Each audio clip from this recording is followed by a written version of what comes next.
we're taking a look at just how a few of the many African Americans who helped build this city and this country into what it is today.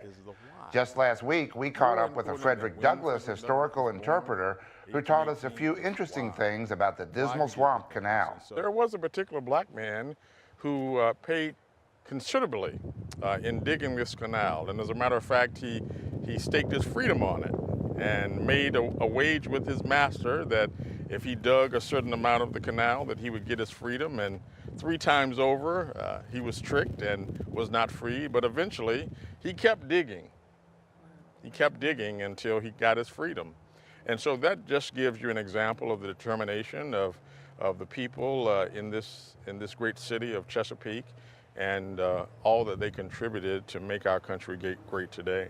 They had to cut a path through the Dismal Swamp, which was a very treacherous journey with snakes and swamps and such. But they, nevertheless, it was better than slavery in the South. We call that the Valley of the Shadow of Death. Certainly, if I had been sold to a plantation in Mississippi, I may have never made it out to accomplish the things that I accomplished in my lifetime. So this was a thoroughfare for the Underground Railroad. More important than when Frederick Douglass was born, 1818, is why he did the things. And so that's what we need to do when we're teaching history. I believe everything that they're doing here at this great center is teaching people the why and not just the when.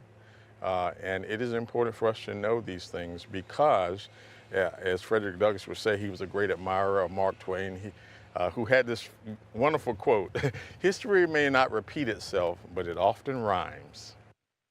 We thank Mr. Richardson, or should I say Frederick Douglass, for helping to educate us all. If you'd like to hear more about Chesapeake's history from Frederick Douglass, visit the Parks, Recreation, and Tourism's Facebook page, where you'll find this week's edition of Chesa's Sneak Peek with a longer interview with Mr. Douglass. Be sure to check back there each Monday this month for a continued celebration of African Americans in Chesapeake.